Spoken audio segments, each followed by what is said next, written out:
क्या आप कनाडा जाकर बसना चाहते हैं और आपके पास कोई ट्रेड स्किल है? तो ये खबर आपके होश उड़ा सकती है।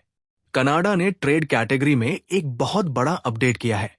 नमस्कार दोस्तों, अगर आप कनाडा में परमानेंट रेजिडेंसी पीआर पाने का सपना देख रहे हैं और किसी ट्रेड प्रोफेशन से जुड़े हैं, तो आज का ये वीडियो आपके लिए बेहद जरूरी है।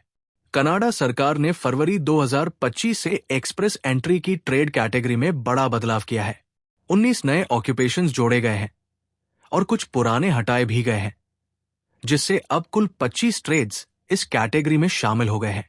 और सबसे बड़ी खुशखबरी, अगर आप इनमें से किसी ट्रेड में माहिर हैं, तो कम सीआरएस स्कोर पर भी आपको पीआर का इनविटेशन मिल सकता है।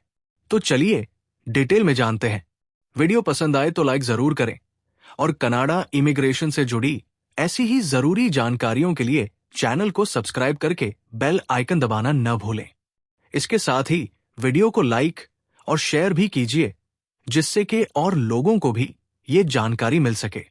ट्रेड कैटेगरी में बड़ा बदलाव और इसका महत्व। कनाडा सरकार ने फरवरी 2025 में इमिग्रेशन के लिए ट्रेड कैटेगरी को काफी ज्यादा विस्तार दिया है। पहले की तुलना में इस कैटेगरी में सबसे ज्यादा नए व्यवसायों को शामिल किया गया है।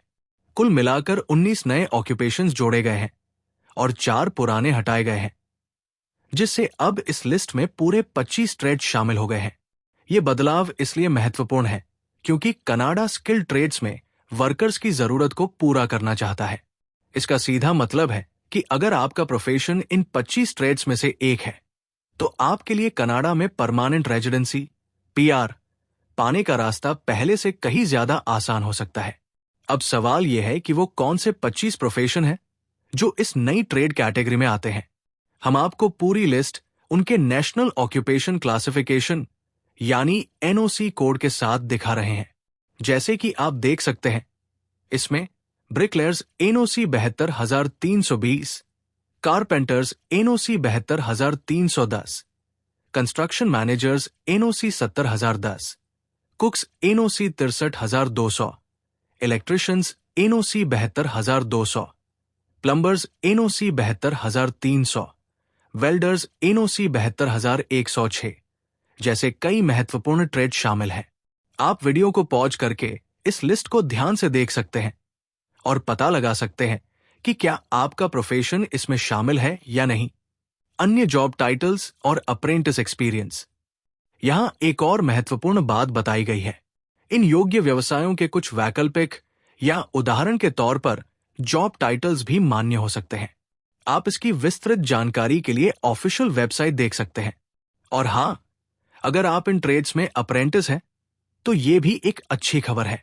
अप्रेंटिस के तौर पर किया गया काम और अनुभव भी आम तौर पर उसी व्यवसाय के अनुभव के बराबर गिना जाएगा, क्योंकि अप्रेंटिस भी अक्सर उस प्रोफेशन की ज्यादातर ड्यूटीज करते हैं।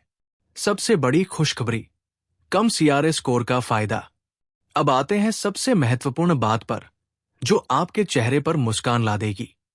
अगर आप इन ट्रेड कैटेगरी के लिए क्वालिफाई करते हैं, तो आपको एक्सप्रेस एंट्री के जरिए पीआर के लिए अप्लाई करने का इनविटेशन आईटीए मिलने की संभावना काफी बढ़ जाती है। ऐसा इसलिए है क्योंकि कैटेगरी बेस्ड ड्रॉ में आपको जनरल ड्रॉ या Canadian experience class CEC draw की तुलना में काफी कम सीआरएस स्कोर पर भी इनविटेशन मिल सकता है। जी हां, आपने सही सुना।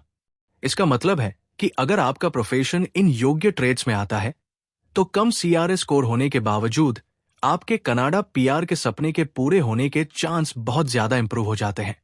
ये उन लोगों के लिए एक शानदार अवसर है जो अपने सीआरएस स्कोर को लेकर चिंतित थे। आपको क्या लगता है, ये बदलाव कितने लोगों के लिए फायदेमंद होगा? नीचे कमेंट्स में बताएं। तो दोस्तों, कनाडा सरकार का ट्रेड कैटेगरी में किया गया ये विस्तार स्किल ट्रेड्स में काम करने वाले लोगों के लिए एक सुनहरा मौका लेकर आया है। 19 नए व्यवसायों के जुड़ने और सबसे महत्वपूर्ण, कम सीआरएस स्कोर पर भी इनविटेशन मिलने की संभावना ने कई लोगों के लिए कनाडा के दरवाजे खोल दिए हैं। अगर आपका प्रोफेशन इस लिस्ट में है, तो ये आपके लिए अपनी एक्सप्रेस एंट्री प्रोफाइल को अपडेट करने और कनाडा पीआर की दिशा में कदम बढ़ाने का सही समय हो सकता है। इस जानकारी को उन सभी दोस्तों और रिश्तेदारों के साथ शेयर करें जो ट्रेड स्किल्स रखते हैं और कनाडा जाने की सोच रहे हैं। और कनाडा इमिग्रेशन से जुड़ी ऐसी ही लेटेस्ट और महत्वपूर्ण अपडेट्स के लिए हमारे चैनल को सब्सक्राइब करना न भूलें और बेल आइकॉन भी दबा दें। आपके कोई सवाल हो तो कमेंट में पूछ सकते हैं।